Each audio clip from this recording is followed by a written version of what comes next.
The Bible from 30,000 feet, soaring through the Scripture from Genesis to Revelation.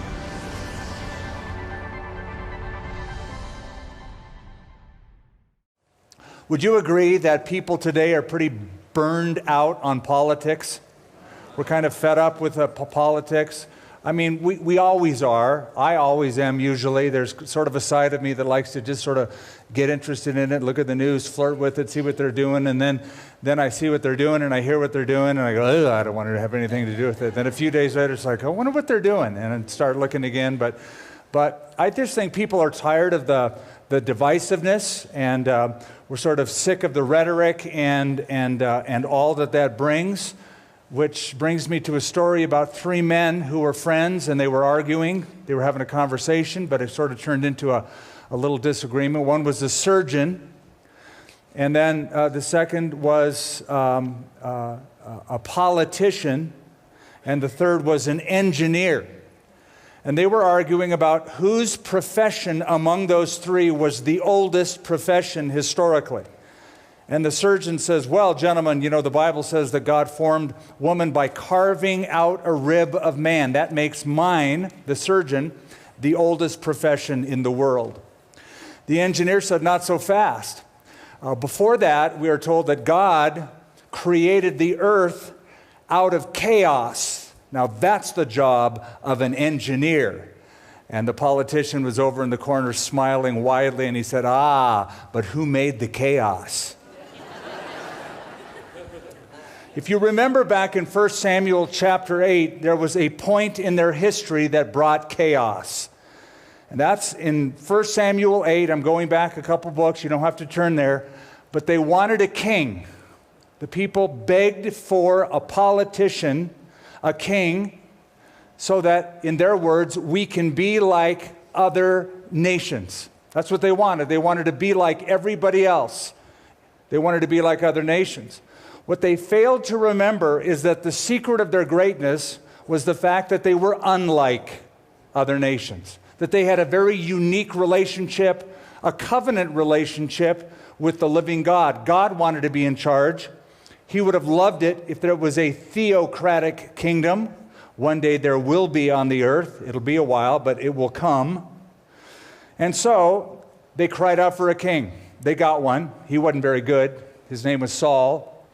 Saul was a man after his own heart, whereas the next guy, David, was a man after God's own heart. Saul gets replaced by David. David is the gold standard for rulers after that. He will always be compared to every other king. Did he have the same sort of heart? Not that David was perfect. He was far from it. In fact, we saw last time how imperfect David was. A man after God's own heart, yes, but a man who was a failure in his family nonetheless. Now, from a worldly standpoint, David was a success. He was peerless. Monetarily, he brought economic prosperity to the nation. Militarily, he provided a strong army for the people. He was handsome. He was courageous. He was a visionary, but he couldn't control his family. And it brought pain to him. It brought trouble to him. Now we have David too, sort of. That is, his son, Solomon, gets to be the next king. So we have Saul, followed by David, followed by Solomon. Three kings that form the rulership of a united monarchy.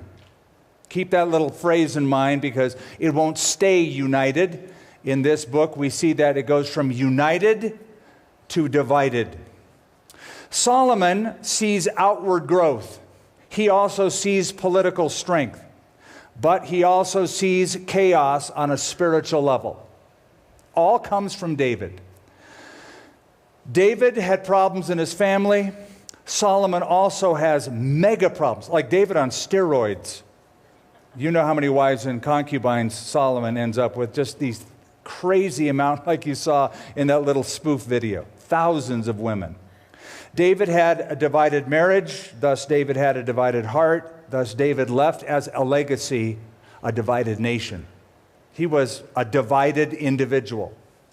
Now, speaking of dividing, let's divide the book. There are 22 chapters. You can cut it in half and you have the outline. The first 11 chapters are about the United Kingdom, and I'm not speaking about Great Britain. I'm speaking about the united of the north and the south, the 12 tribes of Israel under solid, unified leadership. Chapters 1 through 11 are about the United Kingdom and the reign of Solomon. Then the next half, chapters 12 through 22, is the divided kingdom, and not the reign of Solomon, but the reign of several. Several kings come north and south as it gets to be very confusing. We begin in chapter 1, verse 1. Now King David was old. I want you to mark that because I'm going to tell you how old in a minute, and you're going to go, wait a minute. It just says David was old. He's advanced in years. And they put covers on him, but he could not get warm. Now, a lot of times there are old guys and gals in the Bible, they're like 100 years old, and you go, well, that's pretty old, or 120, well, that's really old. David died at age 70, yet it says he was old. All I can say is that David lived a hard life, and the years took their toll on David physically, spiritually, mentally. You know some of his background, so it's not hard to imagine what he was like at that age. He had lived a hard life, his body was pretty shot, and at age 70, he can't get warm. So in his weakened condition, because this incredible leader, this successful leader, is in a weakened condition, whenever somebody who's a leader is weak, some others are looking for that time of weakness to use it as an opportune time. David had a fourth son who takes advantage of his weakness. His name is Adonijah. Takes advantage of the weakened condition, and in verse 5 we are told, then Adonijah, the son of Haggith, exalted himself, saying, I will be king. And he prepared for himself chariots and horsemen and 50 men to run before him. This is David's fourth son. David's first son, Amnon, firstborn son, was killed by Absalom. Absalom, David's son, was killed by Joab, his commander-in-chief. His third son, Kileab, died at a young age, so this is number 4. His fourth son is now the oldest. He decides, apart from the king's sanction, to get a group of people, claim that he is king, stage an anointing down at a little spring outside of Jerusalem called En Rogel. Nathan the prophet hears about it, comes to the palace, tells Bathsheba. They both rush in to David and they say, you wouldn't believe what your fourth-born son is doing. He has proclaimed himself king. Now, evidently, Solomon had been promised the next kingship. David made a promise, perhaps to David, perhaps to Bathsheba, perhaps to both, that not Adonijah, but Solomon would be the next king.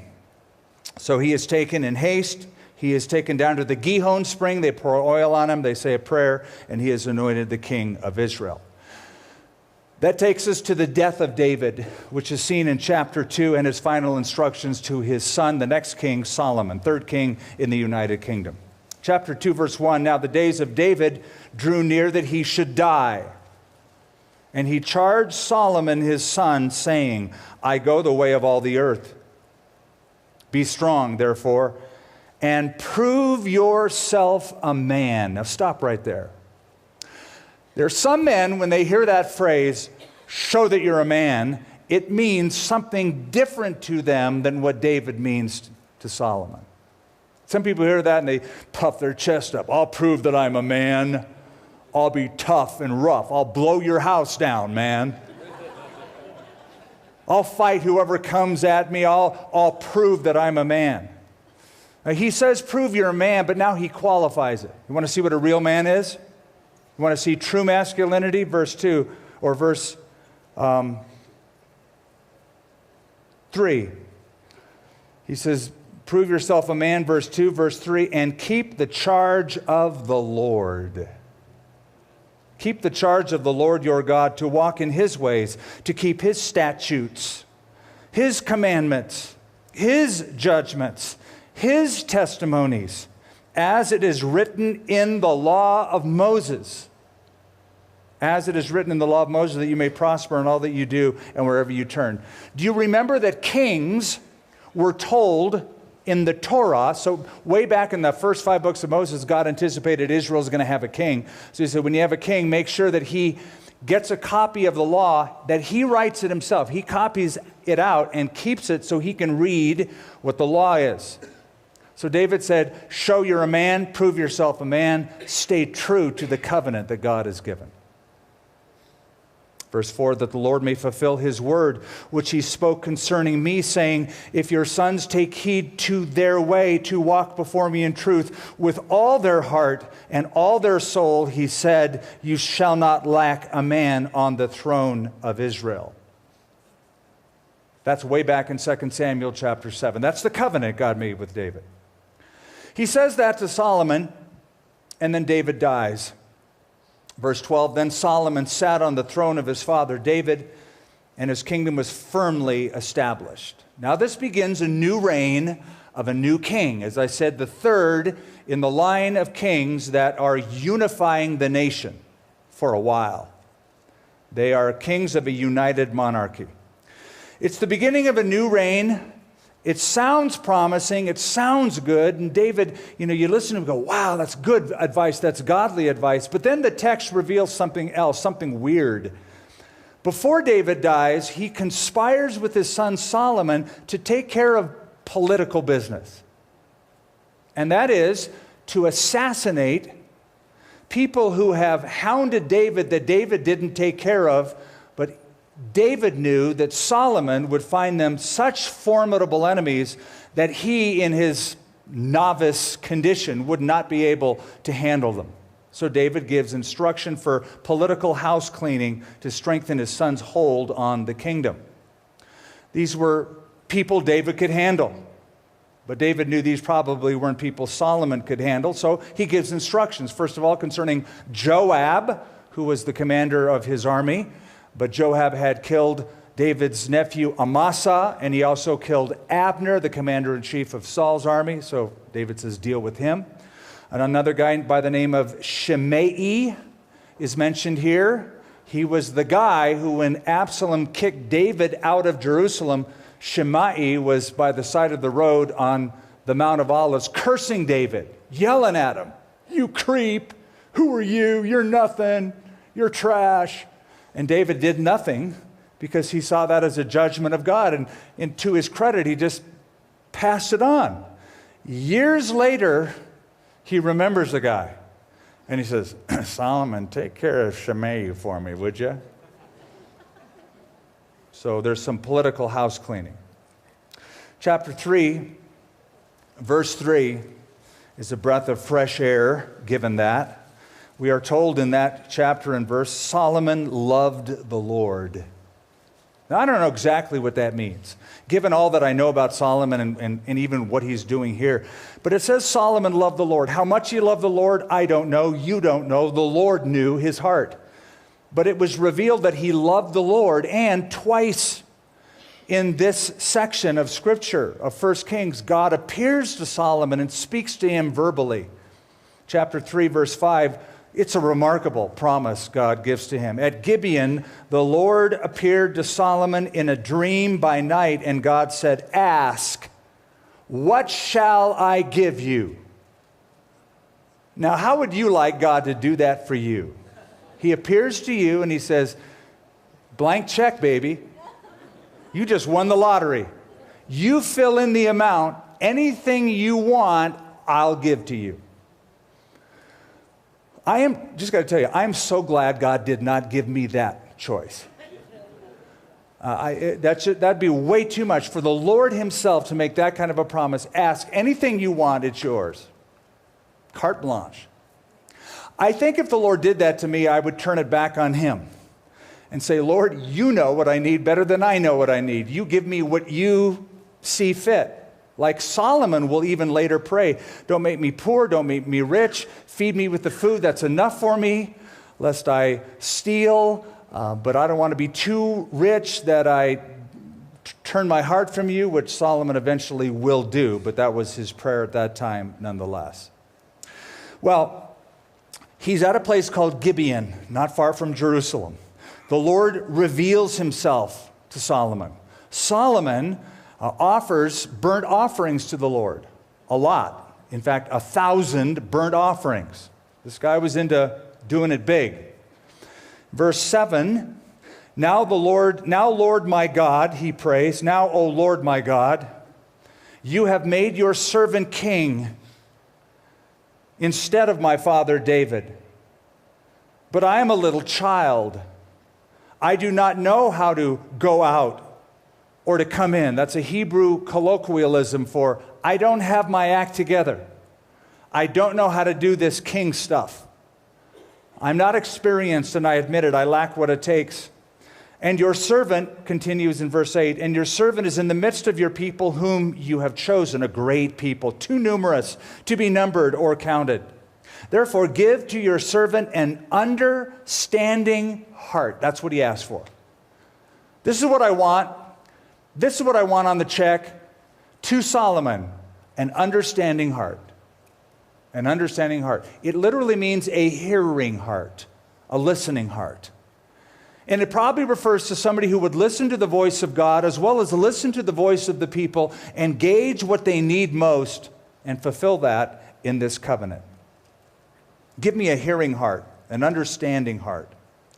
To judge your people that I may discern between good and evil, for who is able to judge this great people of yours? Solomon is feeling the weight, the leadership weight of his dad's kingdom upon his shoulders. And he realizes, look, I need wisdom to know how to handle this and to handle these people and make decisions. Years ago, there was a slogan, life is short, play hard. That was the slogan. Life is short, play hard. Solomon's slogan was, I'm in charge, pray hard. That's how he started. I'm in charge, pray hard. And so he prays, and he prays fervently, and he prays with humility. He prayed smart.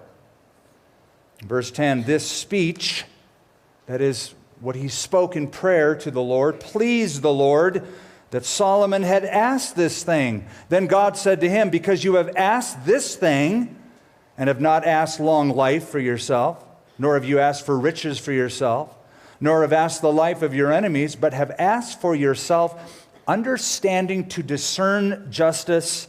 Behold, I have done according to your word. See, I have given you a wise and understanding heart, so that there has not been anyone like you before you, nor shall any like you arise after you. He continues on in verse 13, but I'm going to give you what you didn't ask for as well. You asked for the right thing. I'm going to do that. Good on you. But I'm also going to give you what you didn't ask for, and that is both riches and honor. Now, chapter 4, in verse 29, it says, and God gave Solomon wisdom and exceedingly great understanding, now watch this, and largeness of heart, like the sand on the seashore. In other words, God gave him a vast breadth of understanding, an unusual amount of understanding and wisdom. So Solomon ruled with both his head and his heart, largeness of heart. You know, if you just rule with your head, if you've got all brains but no heart, the Bible says knowledge puffs up. Love builds up. It edifies. A balanced person has both brains and heart. Paul said, if I have all knowledge, but I have not love, I am nothing. I've always loved that phrase. It's not a theological story, but the Grinch that stole Christmas. I know it's not in the Bible. But I like that little phrase when it says, and they say in Whoville that day that the Grinch's small heart grew 3 sizes that day. I like the idea of somebody who has a small heart, his heart growing larger as he begins to love and care for people and have compassion on them. God answered his prayer in a beautiful way. So, Solomon begins by building a temple to God, restructuring the city of Jerusalem, building roadways and public buildings. And get this, go down to verse 32 of chapter 4. It says, he spoke 3,000 proverbs, and his songs were 1,005. Now get this, as an artist in the studio, he was even more prolific than King David, his father. That's how creative he was. He becomes the author of the book of Proverbs, the book of Ecclesiastes, the book of the Song of Solomon, several books. Now, chapters 5 through 10 explore Solomon's splendor as king, the building of the temple. You remember David, his dad, drew up plans for the temple. God wouldn't let him do it because he was a man of blood, acquainted with the battlefield. God didn't want a man of war building his temple. God didn't even really want a temple. He said, I'm happy in a tent, but you're not building me a temple. I'll let your son Solomon do that. So he does. Solomon established a relationship with one of his dad's buddies up in Lebanon, a guy by the name of Hiram, the king of Tyre. Lebanon is where the cedars of Lebanon grew. There's a few groves of them still in existence, but it was populated on the mountains of Lebanon. So he took the cedars of Lebanon and men from Lebanon as part of Solomon's workforce to bring them down to the port of Israel, ship them up to the temple area to be used in part of the temple structure.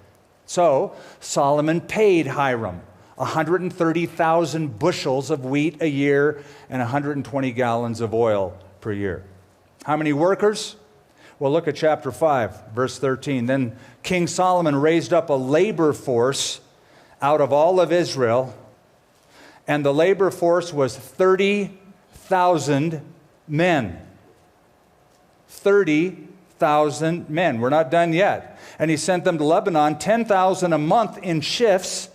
They were there 1 month in Lebanon and 2 months at home. Adoniram was in charge of the labor force. Solomon had 70,000 who carried burdens and 80,000 who quarried stone in the mountains. Not done yet. Verse 16, besides, 3,300 from the chiefs of Solomon's deputies who supervised the people who labored in the work. So 183,300 men were employed as the workforce by Solomon to build the temple in Jerusalem. And what a great shift. You're on 1 month, you get 2 months off. You work 1 month, you get 2 months off. So that's the cycles. It must have been hard work if you need 2 months off to recuperate. So that's how he rolled. That's how he did it. Verse 17, and the king commanded them to quarry large stones, costly stones, and hewn stones to lay the foundation of the temple. Now let's remark on the temple for a moment. The temple represents the very pinnacle, the very zenith, the very top of Solomon's reign and Solomon's glory. And the temple is considered at the very heart of Judaism. Today, if you go to Israel, there's a little mount in Jerusalem that is called the Temple Mount, traditionally where the temple stood, where they believed the temple stood. But there are sayings about Jerusalem, about Israel, and about the temple in the Jewish commentaries from the Old Testament times. For instance, in a commentary that is known as the Midrash, the Jewish Midrash, it says this: the land of Israel is at the center of the world. Jerusalem is at the center of the land of Israel, and the temple is at the center of Jerusalem.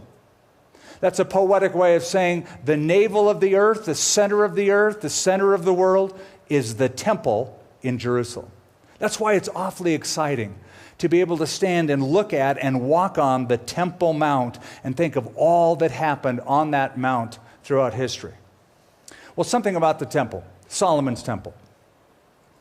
Solomon's temple follows the direction of a previous building that housed the Ark of the Covenant. What was it called? Anybody? Tabernacle. Tabernacle was not made out of stone. It was made out of what? Cloth. Cloth and skins, right? It was a temporary portable structure. The temple follows the dimensions of the tabernacle times 2.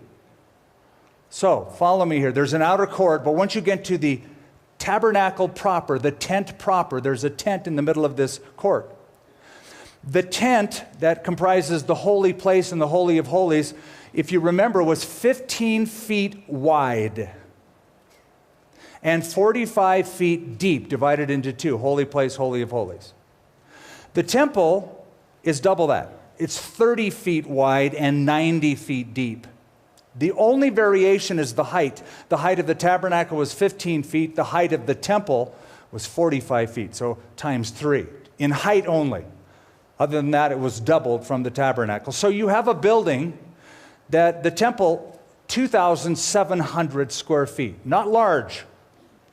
Later on, Herod's temple, during New Testament time, much larger, humongous.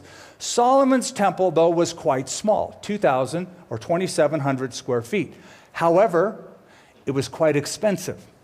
It has been estimated that if you add up the materials of hewn limestone, cedar from Lebanon, gold, silver, that little 2,700 square foot structure is $11 million. $11 million. Now, some of your homes are 2,700 square feet. Some of your homes are bigger than that, but they're not worth $11 million. So this is a structure that has a price tag of $4,000 per square foot. Now, it took Solomon 7.5 years to build God's temple. But get this, you couldn't hear the sound of a hammer or chisel at the temple site. Solomon gave instructions to bring hewn stones ready to be placed so that at the temple itself you wouldn't hear the construction noises of hammering and banging. Now, in the 1800s, there was a couple archaeologists poking around a place in Jerusalem known as the Damascus Gate. How many of you here have been to Israel? Okay, raise your hand. So, gosh, a lot of you. That's great. So you remember the Damascus Gate? Remember where that's at? Remember, it's where all the, like you're going to Golgotha, Calvary, and there's just lots of pilgrims. It's where the biggest police force is around today. So the Damascus Gate, he was poking around there, and he found a tunnel that emptied into this large cavern, and they believe they found underneath that Solomon's quarries, which several of our groups have visited. Solomon's quarries, where they would take the limestone, cut it there, and then finish it and bring it to the temple. So when you go in there, you start seeing how they cut the stone. Want to know how they cut the stone?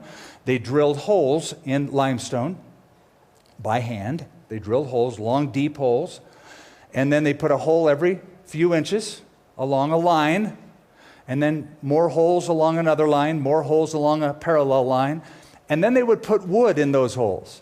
Stuff it full of wood. Then they would pour water in intervals in a certain sequence in the holes filled with wood. Now, what does wood do when water gets to it? It expands. So they could crack the stones exactly how they wanted to, take the stone out, finish it off with a hammer and chisel in that little quarry, and then bring it up to the temple and just slide it into place.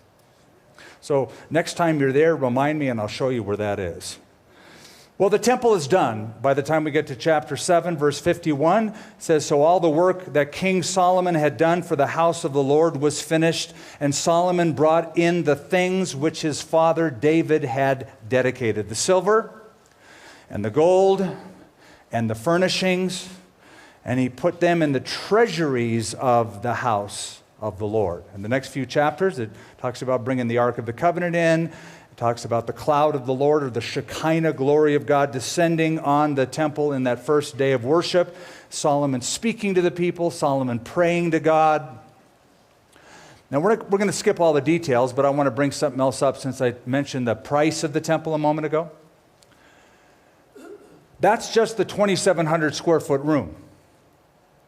If you were to take the temple courts along with that 2,700 square foot temple room Add up also the silver, the gold, the brass pillars that were in the courts, the silk vestments of the priests, the purple vestments that they wore, the vestments of the singers, the wage for the singers, the musical instruments for worship, all the materials and the labor would cost, the project today would cost, and I checked it on a couple different sources who gave this estimate, $140 billion, $381 million.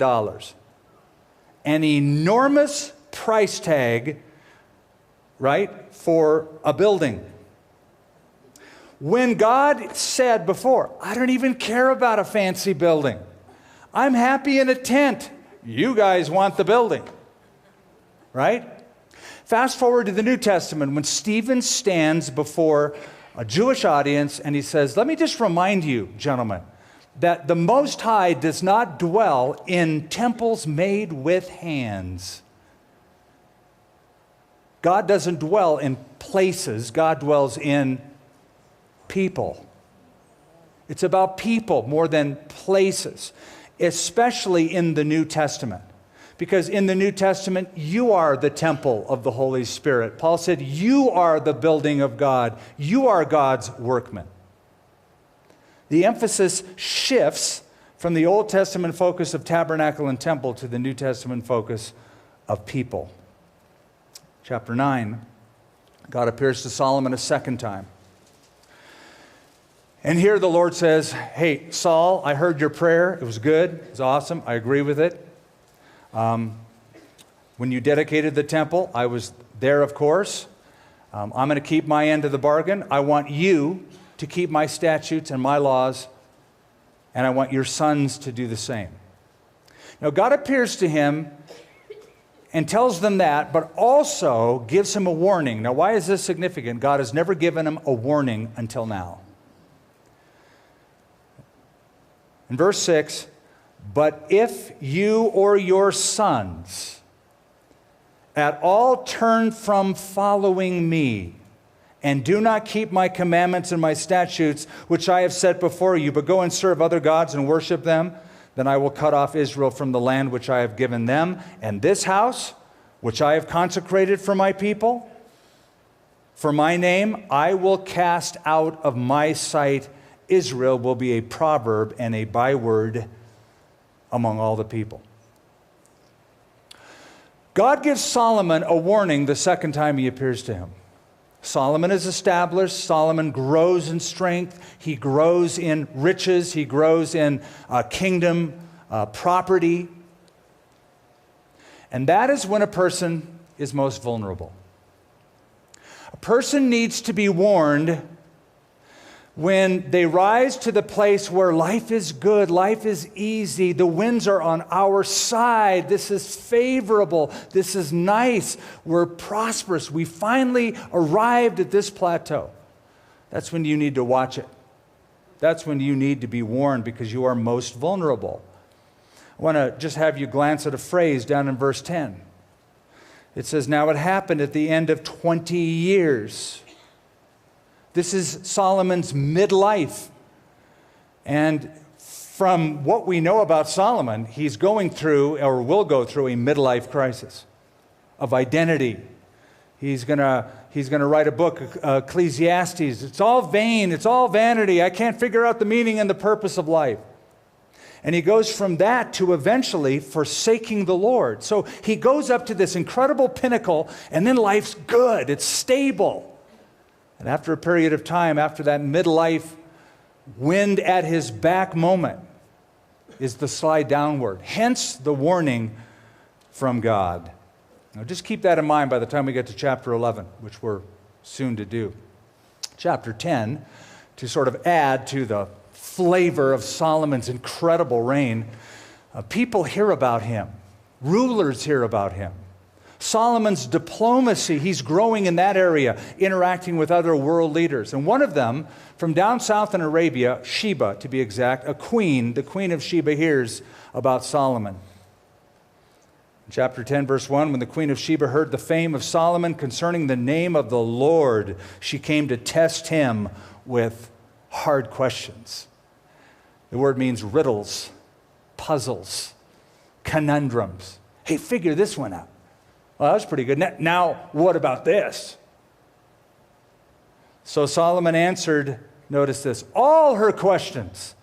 There was nothing so difficult for the king that he could not explain it to her. Solomon poured forth wisdom, just dripped off of his lips. I'd love to have a Solomon around. There's some questions I wish I could ask Solomon. Don't you? Do you ever have like these questions about why is that? Why is it, for instance, that if 7-Eleven is open 24 hours a day, 365 days a year, why are there locks on their doors? You know, Solomon maybe could answer that question for me. I can't figure that one out. They're never closed. Why have a lock? Why do dogs hate it when you blow in their face, but when you put them in a car, they want to put their head out the window? Solomon, please, give me some wisdom. This is one of life's riddles. So Solomon is growing and his fame is spreading. Verse 6, then she said to the king, it was a true report which I heard from my own land about your words and your wisdom. However, she continues, I did not believe the words until I came and saw with my own eyes, and indeed, the half was not told me.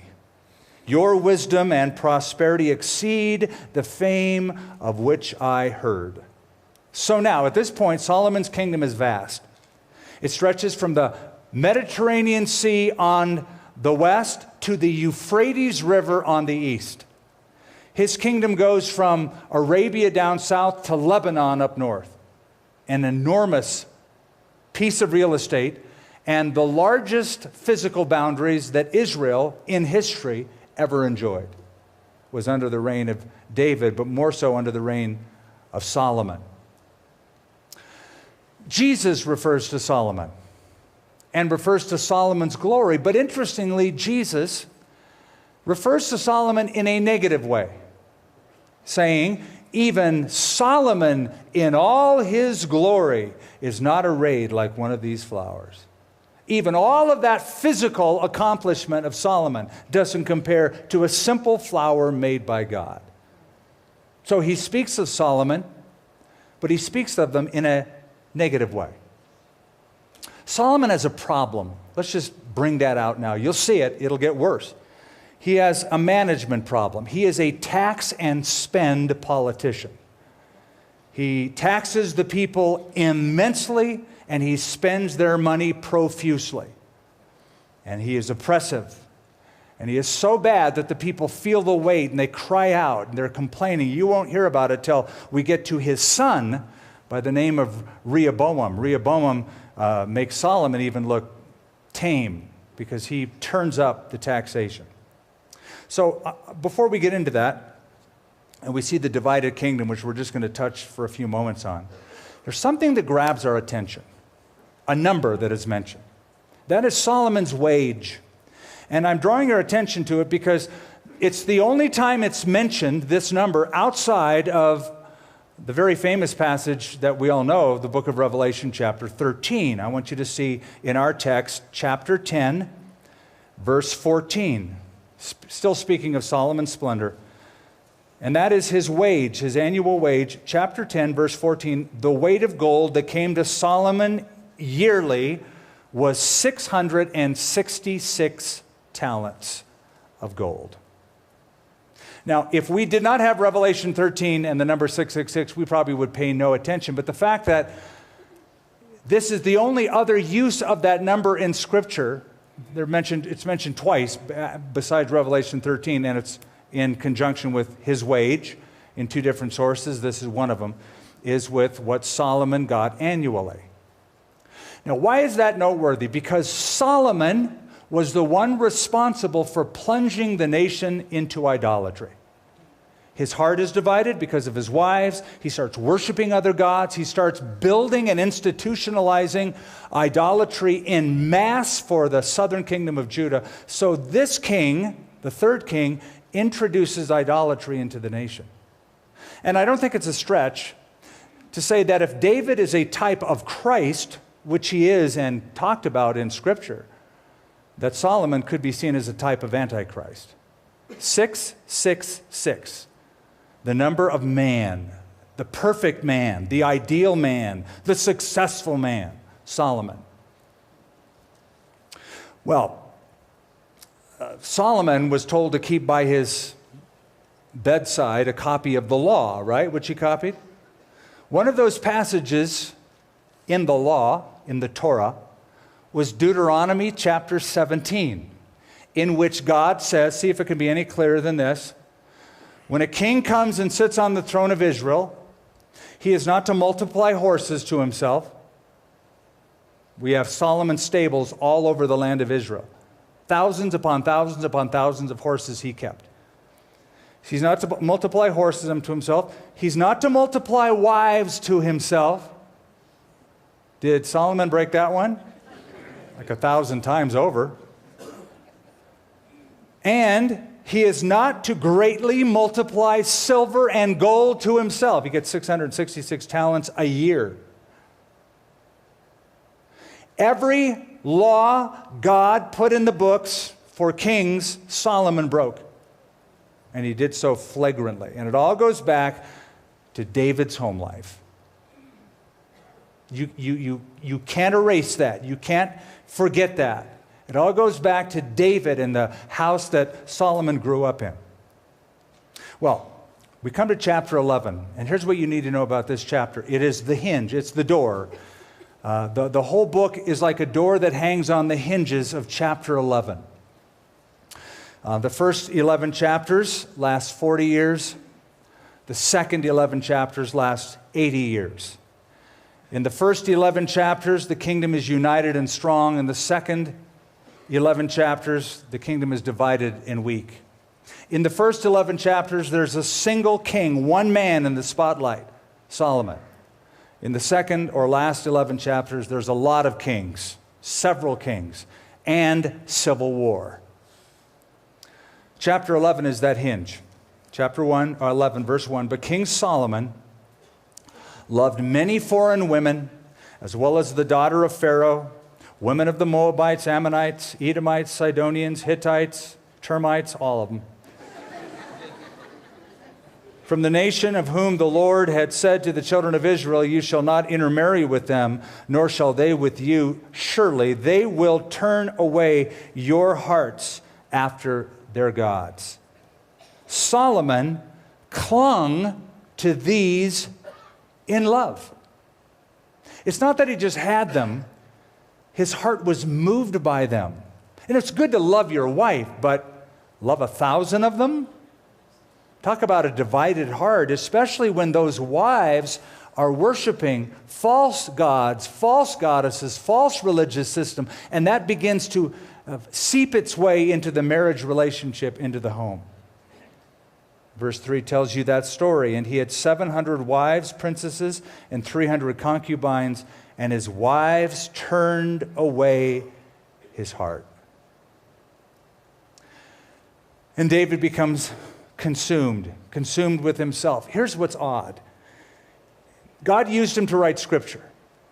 He's the wisest guy ever on earth. He takes enigmas and puzzles and answers them. He writes the book of Proverbs, which is a manual on raising children and living with integrity. And he wrote it, and it's Scripture. But where he failed is to follow what he said he believed. Follow what he actually wrote down. That's the irony of it. Dude, you wrote that stuff, and you're living that way? Years ago in the Associated Press, I read an interesting story about a man named Luke Goodrich in San Jose, California, who was taking his trash to his backyard and just was burning his trash, at home against the law in San Jose, California. But he did it. The fire got out of hand. It started burning more than the trash in the backyard, started burning the backyard. He was out toward the country. It burned 100 acres of land, this fire did, that Luke Goodrich started. 100 acres of land, took like 16 or 17 helicopters, 400 firefighters to put out this fire. That's a massive fire, right? Here's the ironic thing. Luke Goodrich was the captain of the San Jose Fire Department. Of all the people that live in San Jose, California, there's one dude who should not be guilty of that, and that is Luke Goodrich. In all of Israel, there's one dude who should not be guilty of this, and that is King Solomon. And he is the guy doing it. He is the man. So chapter 12 through 22, the last 11 chapters, is a cacophony of confusion. It's a divided kingdom. First 11, a united kingdom, reign of Solomon. This half, a divided kingdom, the reign of several. Chapter 12 tells you why. There are two men at odds with each other, and the two men take two parts of the kingdom. Man number one, Solomon's son, by the name of Rehoboam. Not related to guy number two, called Jeroboam. They're not related. Their last name isn't Boam. It's not the Boam boys. Unrelated. One is son of Solomon, the other is son of Nebat. He happened to work for Solomon, was on Solomon's staff for a while. Well, acting like his dad, Rehoboam, boy number one, is driven by greed, has a lust for power. He's now the king. Solomon is gone. He's in charge. So to establish his reign, what does he do? What should he do? What's the first thing he should have done? Should have prayed. That's what Solomon did. At least he started well. He prayed. He didn't talk to God. He didn't seek God's wisdom. He does seek the advice of two groups. The older group of guys who were Solomon's advisors, what should I do? They say, I'll tell you what you do. Ease up on the taxation. You're killing these people. Your dad made life miserable. Be nice to these people. Be compassionate. Give them back some of their money. Don't tax them so much. Reduce the size of government. He asked boys his own age, what should I do? And they say, are you kidding? You're in charge. Get more money than your dad did. So who do you think he listened to? His buddies. Chapter 12, verse 14, and he spoke to them according to the advice of the young men, saying, this is what he's saying now to the people and to Jeroboam and all the others who, want the taxation to end. He says, my father made your yoke heavy, but I will add to your yoke. My father chastised you with whips, I will chastise you with scourges. So the king did not listen to the people, for the turn of events was from the Lord, that he might fulfill his word, which the Lord had spoken by Ahijah the Shilonite to Jeroboam the son of Nebat. Now when all Israel saw that the king did not listen to them, the people answered the king, saying, what share have we in David? We have no inheritance in the son of Jesse. To your tents, O Israel. Now see to your own house, O David. So Israel departed to their tents, but Rehoboam reigned over the children of Israel who dwelt in the cities of Judah. Now the kingdom splits. The kingdom splits north and south. So here's the key to understanding this. In the rest of 1 Kings and 2 Kings, there are two different groups. One is called Israel, and that refers to 10 northern tribes. The second is called Judah, and though they are Israelites, they're not called Israel. Judah is the two southern tribes, which is Judah and Benjamin. Just those two southern tribes that house the temple. So now it's split north and south, Israel and Judah, 10 against 2. The kingdom is not united anymore, now it's split. Now you've got a separate king in the north, separate king in the south, and a lineage of those kings that the rest of 1 Kings and 2 Kings tells you about. A split has occurred, north and south. Now Jeroboam, head of the north, is smart enough to know that the emotional center of all Jews is the temple in Jerusalem. Solomon built it. It's a part of the worship system, goes back to the tabernacle. So what he does, ingeniously, it's wrong, but he was ingenious, is he sets up a calf and a temple of sorts in the center of the nation, which is the southern part of the northern kingdom, Samaria, and way, way up north in a place called Dan, D-A-N. So he sets up 2 worship centers, 2 temples for the people to gravitate toward and worship so they don't have to go down south. Now, the rest of the book, chapter 13 through 22, shows parallel accounts, confusing parallel accounts of northern kings and southern kings. It is a chaotic period because you're following 2 sets of kings. Both of those sets of kings are evaluated. You want to know what the criterion of how God evaluates them? He evaluates them, number 1, do they worship the God of Israel alone, or do they worship God and bring other gods and goddesses into it? That's criterion number 1. Number 2, do they get rid of idolatry in the nation, or do they tolerate it? Don't do anything, just let it go. And number 3, are they faithful to the covenant like David was? And that's why David is this gold standard. Everybody will be compared to David. He followed God like David, his father. He didn't follow God like David, who was loyal to God. So he's compared to David and his loyalty to the covenant. The kings up north that are mentioned, I'm just going to mention them. There are 8 of them in the rest of this book. About 20 altogether, but that'll be 2 Kings. So the 8 kings mentioned here are Jeroboam up north, Nadab, Baasha, Elah, Zimri, Omri, Ahab, Ahaziah. 8 kings are listed. None of them, 0 of them, not a stinking one is good. All of them are bad. All of them are condemned. All of them lowered the bar, bringing the nation of Israel in the north further and further into idolatry. All 8. Judah's kings mentioned in the rest of the book are 4 of them. They are Rehoboam, Abijam, Asa, and Jehoshaphat. 4 kings. Only 2 of the 4 do what it says here, they did right in the eyes of the Lord. And that is King Asa in chapter 15 and King Jehoshaphat, the very last chapter, chapter 22. Now, one of the worst kings of all is the northern king by the name of Ahab. You've heard his name, yes? Ahab married a girl by the name of, anybody know? Jezebel. Wicked gal. Ahab and Jezebel, the terrible twins. They introduce Baal worship, Canaanite worship, Babylonian worship into and institutionalize it in Israel. So, Ahab's a problem because he's like the worst of all of them up to this point. So, God raises up a special prophet for a special problem. I want to introduce you to him. Chapter 17, verse 1. And Elijah the Tishbite of the inhabitants of Gilead said to Ahab, as the Lord God of Israel lives before whom I stand, there shall not be dew or rain these years except at my word. So this prophet, crazy looking dude, like a John the Baptist,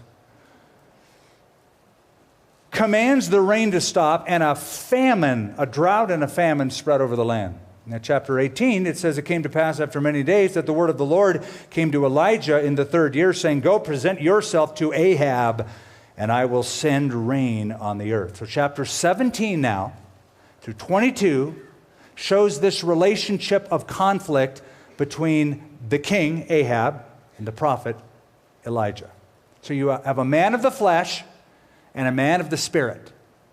You have a man of the world, Ahab, and a man of God, Elijah.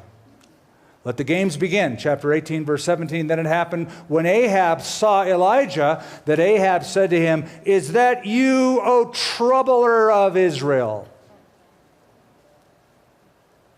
You see, this worldly king saw God's prophet as a troublemaker, as his enemy, when in reality, he himself, the King Ahab, was his own worst enemy. And the cure was Elijah. Is that you, O troubler of Israel? I love his response. And he answered, I have not troubled Israel, but you and your father's house have, in that you have forsaken the commandments of the Lord and followed the Baals. Now, who is Baal? Baal was a fertility god. He sent rain, he caused storms, he brought fertility to the land, he controlled the forces of nature. 3.5 years of famine. Remember he stopped the rain? 3.5 years of famine was an embarrassment to any worshiper of Baal. Because Baal controlled that. And they're praying to Baal and worshiping Baal and sacrificing to Baal for 3.5 years. Nothing comes of it. So Baal is not answering their fertility prayers. There's a famine in the land. So it's a great embarrassment. And so Elijah says, let's have a contest, a chance for you to vindicate your awesome God. So let's have a battle of the gods. It's like, my God's better than your God. And so they have a contest. Now, just a note about this. 1 Kings introduces this role, but 1 and 2 Kings develop a very special role now in ancient Israel, and that is the role of a prophet. A prophet is somebody who speaks on behalf of God and plays the role of a covenant watchdog. Covenant watchdog. A prophet comes along and calls people out on their idolatry and calls people out on injustice, speaking for God to the nation, in this case to the leadership of the nation. So it's Elijah in 1 Kings, and it will be Elisha, the successor of Elijah, in 2 Kings. We'll go down to verse 25 of chapter 18. We love to read this when we stand on Mount Carmel, where this took place, our first day of touring in the land of Israel. Now Elijah said to the prophets of Baal, choose one bull for yourself and prepare it first, for you are many, and call on the name of your God, but put no fire under it. Don't burn anything. Don't light it up. Just put the wood, put everything ready for the sacrifice. So they took the bull, which was given them, and they prepared it, and they called on Baal from morning till noon, 3 to 4 hour prayer meeting, saying, "Oh, Baal, hear us." But there was no voice. No one answered. And so they leaped about the altar which they had made. Now they're getting all charismatic and crazy and bouncing around. Woo, hallelujah, but nothing's happening.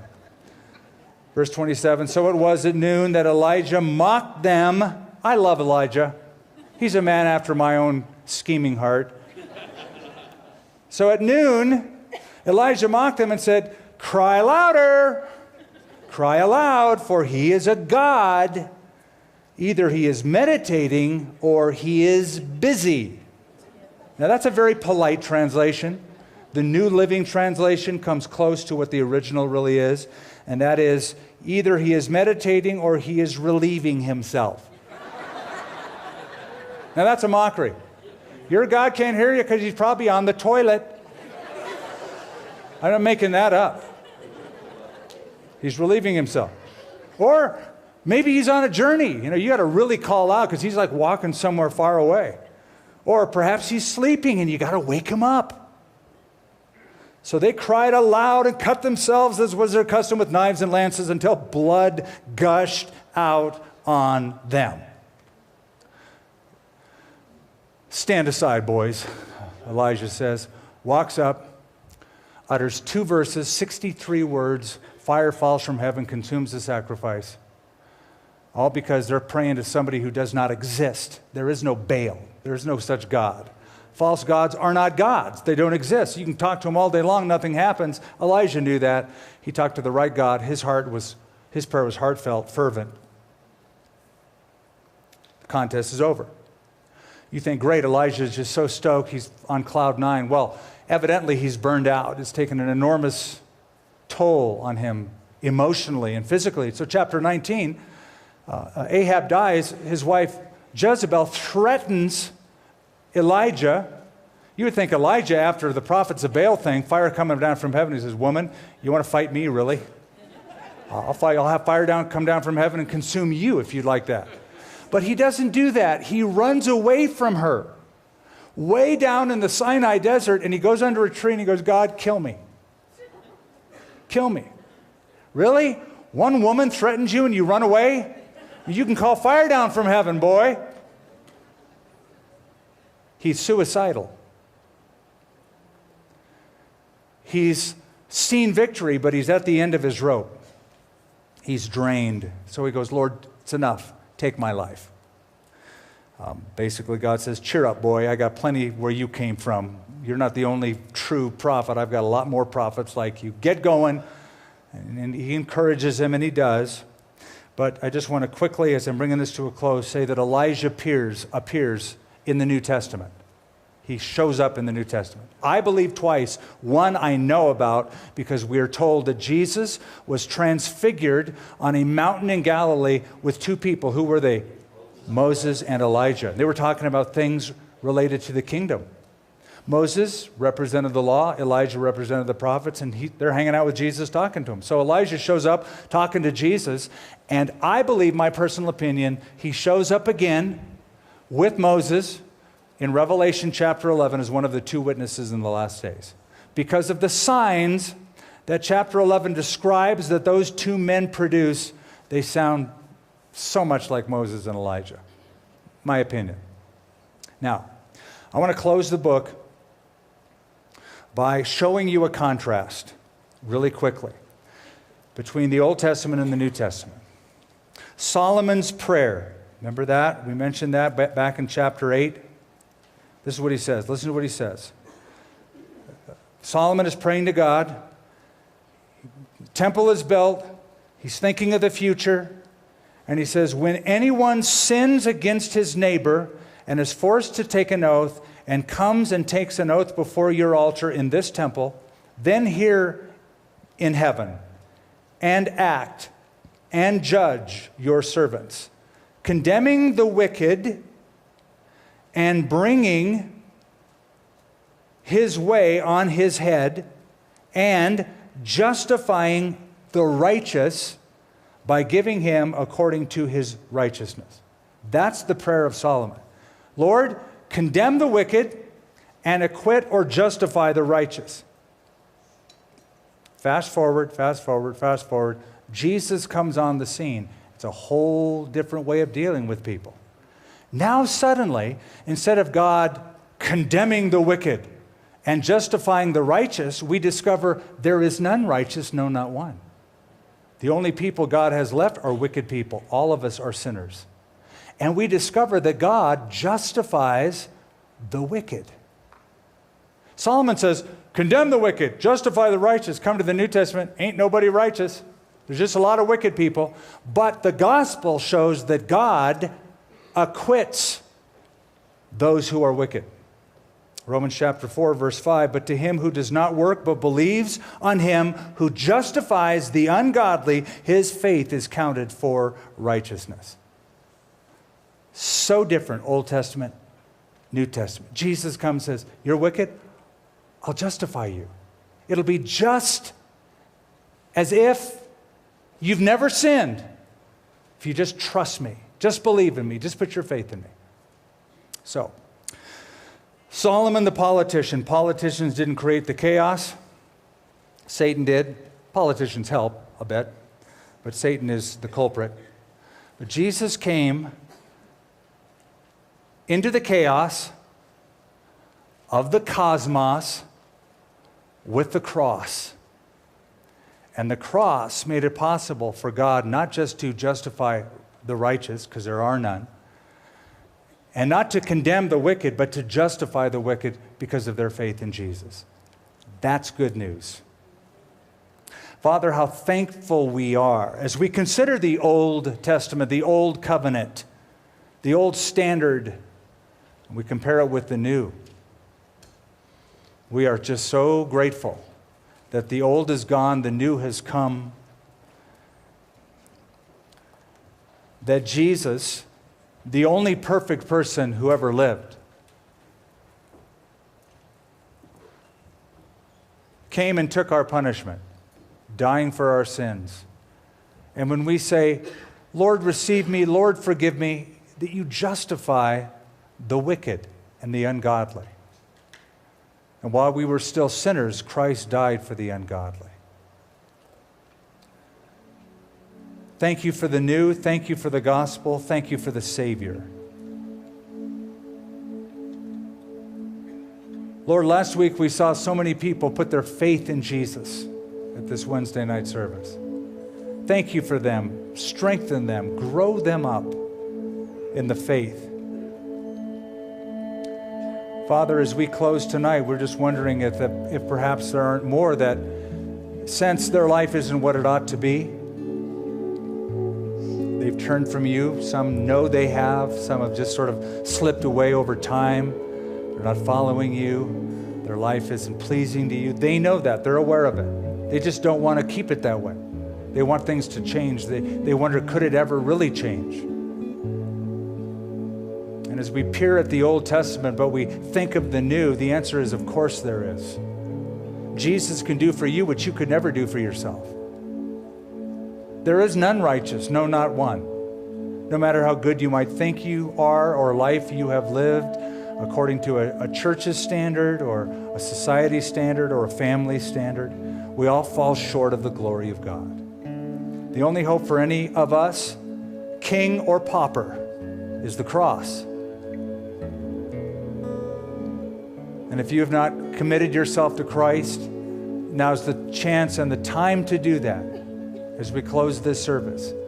Or if you've wandered away, walked away from Him, you need to come back to Him. Our heads are bowed, our eyes are closed. If you want to do that tonight, right now, if you want to give your life to Jesus, know that you're forgiven. Know what it's like to be a child of God, made just by an act of your faith in what He has done for you, not what you could ever do for Him. You just come as you are. You just come as you are, admit that you need Him, and He will save you if you allow Him to do that. If you want that, then I want you to raise your hand up in the air. God bless you. Anybody else? Raise your hand up so I can see it. I'll acknowledge you. We'll pray for you as we close the service. I want to know who I'm praying for. God bless you in the back. Anybody else? Raise that hand up.